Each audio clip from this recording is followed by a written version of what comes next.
Okay, hello and welcome to another episode of Hashtag Leadership What's on Your Mind, a series to really help you and inspire you on your leadership journey by telling stories. So today I've got Tony Preston on with me. Tony, how are you doing? Hi, Stuart, and thanks very much for asking me to do this podcast. That's great. I've only just met Tony, and I already know from the little I know about him that he's got a fantastic story to tell. So I really wanted him to get on the podcast, and this is going to be the first person. I don't actually know the story, so it's going to be really interesting. So, Tony, I said to you before the timing, we've got 20 minutes to share your leadership journey, and off we go. Tony, introduce yourself and tell us a little bit about you and your leadership journey. Well, hi, Stuart. My name's Tony Preston, and I have had various businesses for over 36 years.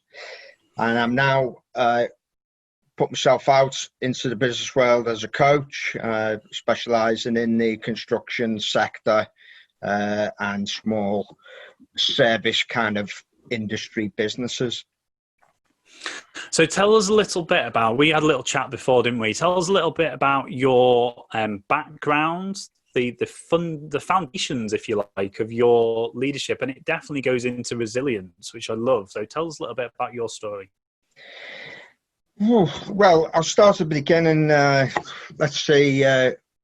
On September the 12th, 1963, the Beatles had a number one hit, She Loves You. And in 1963, it was the coldest winter of pretty much of the 19th century. It was freezing cold. Not great timing to be born, but that was when I was born. So I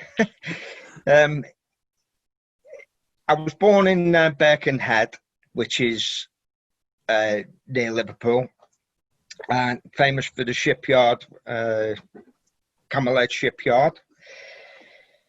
And I was pretty much born into poverty. I was born in a small house next to a pub called the Happy Valley, and it was a kind of house with a tin bath and an outside toilet and a coal fire, and it wasn't great. And of course, being born into a single parent household, it was quite frowned upon back in them days to have a single woman really with a child. So my mum did the best she could, and she wanted to help her and myself have a decent life. And she married eventually to a guy who, on the face of it, looked like a decent fella, but he turned out to be a raging maniac, alcoholic, and a very violent man. So my early life was based around being in and out of care, and of course my mum suffered greatly, and she was in and out of hospital, mental hospital. It was very, very hard for her, and that was the start of really my journey into being a self-led person. I didn't have a male father figure, so I was doing a lot of making my own decisions. So I would be very good at fitting into different situations because I was in and out of different family environments. It would be important for me to try to fit in, which wasn't the best way to start your life, because instead of forming your own personality based on nurturing, your personality is kind of trying to kind of please people so that you get fed and you're kind of safe and that. So by the time I was 12, I'd been run over twice. I'd been involved in two major car situations where I got run over and put in hospital. because I was a latchkey kid, you know. I'd had a fractured skull. I'd been in a full body plaster cast for 6 months in hospital. I broke a lot of bones as a kid, so I bounced well. Yeah, I bounced well. I learned to bounce well. And then when I went to school, I hated school with a vengeance because I didn't like authority. I like to do my own thing. I like to go my own way, make my own decisions. And that's basically because that's how I grew up. So I left school with no qualifications because I didn't see the point in having qualifications. I was always going to have my own business. And to this day, I never needed algebra. You know, I warned them at the time I wouldn't need it, and I still don't need it. But, you know, I was a bit reckless, and I got a motorbike, and I like to say I hit a lamppost at 70 mile an hour. It could have been 40, but, you know, it's far more dramatic. The injuries that I got would be kind of fit in with a 70 mile an hour crash, because I ended up becoming paralysed down the left side on my arm, and I had a big caliper fitted, metal caliper with a kind of specially made shoe to fit it. It wasn't great as a young teenager. So I got an apprenticeship before this accident, and I carried on with the apprenticeship with this disability. And I thought that was it for me, really, for my life, would be just trying to kind of adapt all the time. And then eventually what happened was I became a little bit depressed with it. And I went to the doctors and I said, you know, I actually went to the doctor and I said, I want you to cut this arm off because it's just in my way. Right. I can't deal with it. And he happened to know a doctor that specialised in reconstructive surgery and nerves and all this kind of thing. And miraculously, I was given this surgery, which basically gave me about 80% use of the arm back again, which was great, you know. So that changed my life. So at that time, I'd started a business. I'd gone to London. I'd gone from being kind of a latchkey kid, ended up homeless in the YMCA. I got this apprenticeship, which allowed me to get a little kind of place to live whilst I was on working. And then eventually I went to London to find my fortune, sort of thing. And I bought my first house when I was like 20, which was a big deal for me, really, because it gave me my first kind of feeling of that I had some security. Yeah. Then over the years of having this small building business, I decided that I got married, and I decided to come back to the Wirral, and I started a number of different businesses over the years. From was an industrial painting contractor. I was one of the first companies on the Wirral to get the ISO 9000 quality standard, which allowed me to work with a lot of blue chip companies. And of course, that involved me working with other people. I had to, instead of being very kind of self-motivated, I had to learn how to interact with other people and lead them forward so that they took on the same quality standards as what I had for the business. So that was a bit of an eye-opener, really, because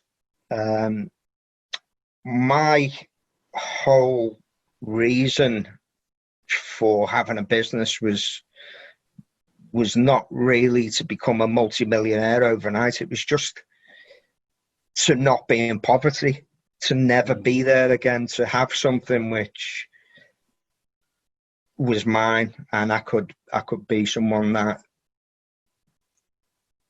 never had to worry about where your next meal was coming from. And no, I'm careful not to kind of sound too dramatic, but you know, when you're brought up on half a tin of beans and a piece of stale bread, and that's your tea, being able to have expendable cash was a big deal to me, and it still is. I'm filled with gratitude every time I realise that I'm not struggling, you know. So when I was running different businesses, it was my struggle as a leader was the fact that I felt that I could always do everything better than everybody else. And the other big issue was that I find it very difficult to trust other people because of my kind of early upbringing. I didn't really trust people because they never, you know, I was always being let down. Yeah. So as the years progressed, I found that I was trying to take on every single job that came along. I couldn't say no, because that's another problem. That's a common thing, isn't it? That's a common thing for business owners and entrepreneurs. So yeah, tell us more about how you overcame that. Yeah, I'm glad you said that, because you see, I always wanted to please people as a kid so that I would be accepted. So as an adult and a business owner, if someone asked me to do something, I took it as a personal challenge that it would be done. And I couldn't really ever refuse. I became a victim of my own success in a lot of ways, because the businesses that I've run have always been pretty good, successful businesses, but I couldn't say no. And what happened as a result was my stress levels grew, and eventually I had a breakdown. And one day I was running too long on empty. I'd given everything I could, and I just couldn't function. Okay. So that led me down the road of exploration of my own mind, and I trained to become a psychodynamic counsellor, because, as they say, you know, if you really want to understand something, you know, you've got to study it in depth. So I studied it in depth, and I understood a lot more about myself afterwards. And I started working with different people, like homeless people, alcoholics, drug addicts. And I realized I really enjoyed being at that grassroots level with people and helping them. So that kind of changed my path a little bit. By this time, I'd become a black belt in different martial arts, and the martial arts that I did, I started a club, and I started coaching people in the club. That was probably 2010. So it's been 10 years now. And I really enjoy that, because it's nothing to do with transactional business that you're doing with invoices and quotations and contract management and all this kind of thing. It's just someone comes along, they say that they want to do martial arts, for instance, but really they want to try and work something out for themselves. And Yeah. after being able to be with someone for a certain amount of time, you get to know what it is, and then suddenly you start helping them from a point of view of like maybe helping them in the business, that they're the people pleasing and they're not looking after themselves. That's a massive thing with businesses. I've found that they're trying to please everybody, and they're not even pleasing their own family. They're not even paying themselves correctly. But all these kind of customers are being catered for before themselves. So one of the things I've learned as someone who's been very experienced in running businesses for over 30 years is that the most important thing is to make sure you pay yourself. Okay. Because if you're not paying yourself, it's not a business, it's a charity. And although charity is a good thing, you have to look after your nearest and dearest, and you have to look after yourself. Otherwise, you start running on empty, and that is not good for you, for your soul, for your mind, for your body. And that's kind of where I'm at the moment in terms of the story to date. It's a very condensed story, I might add. Yeah. But I'm at a point now where I've sold my last business, which I built a trademark brand, systemized the business, made it very successful, small business that can be duplicated. That's the idea. So I'm hoping that the new owner carries on and franchises the business as I intended. And at the moment, I'm enjoying a little bit of downtime. I'm coaching people for free at the moment.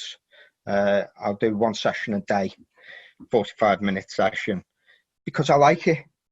And my ultimate goal in the coaching is not to make loads of money, it's to help loads of people, you know. And if I can, if at the end of the day, when all's been said and done, and I am dispatched off to the great boss in the sky, someone says, yeah, Tony Preston helped me this, I'd much prefer that than Tony Preston got paid to do this.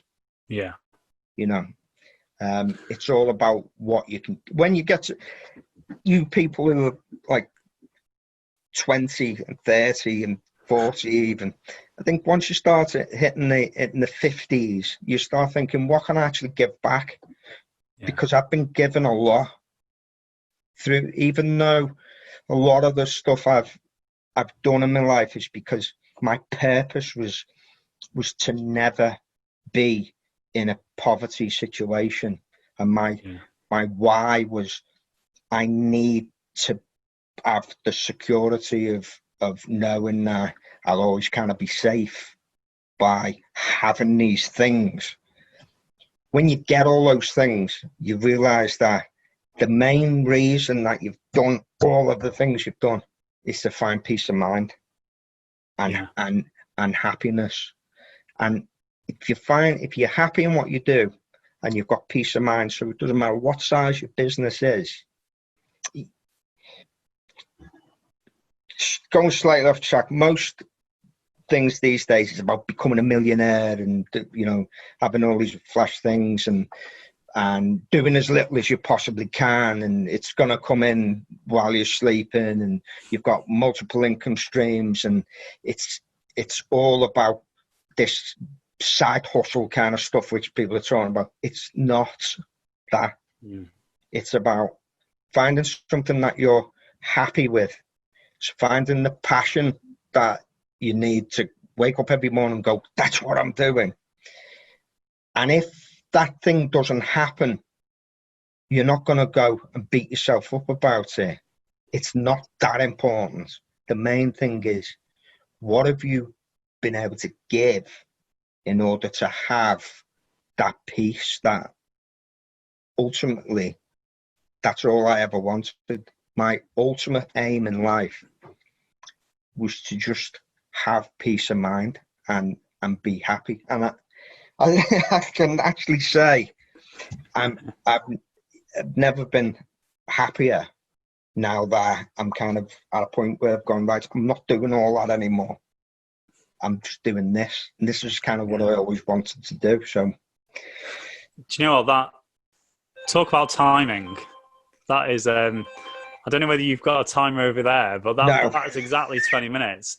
And Tony, thank you so much. I say to guests at the start, I want to say as little as possible because it's all about your story. And I didn't need to say anything. I was captivated. It's really interesting that we can see as an audience and hear where, without even me asking a question, where your underlying passions are, your challenges were in leadership. I wanted to ask a little bit about overcoming, but I think we might have to get you on again at some point in the future. But I think it just resonates with people. Some of the things that you said about trying to do everything ourselves and leading to overwhelm. And I really like the fact you brought up about the doing the karate, because it's something different. But as you were talking, I was thinking, well, there's transferable skills there. You're still doing leadership and you can have a breakaway from the business and you're still empowering people and helping them. So that definitely came across. So Tony, thank you so much for your time this afternoon. I hope our audience enjoyed that. I'm going to put the links to you in this post, in this YouTube clip. So if you're watching us on YouTube, make sure you subscribe to the channel. I'm going to have some great people on in the future, and I've had some great people on in the past as well. And if you're on your podcast provider, please like, follow, give us a review, and thank you very much. So Tony, thank you again. Thank you, Stuart. I will see you again soon, and see you all next week, guys. So take care. Bye.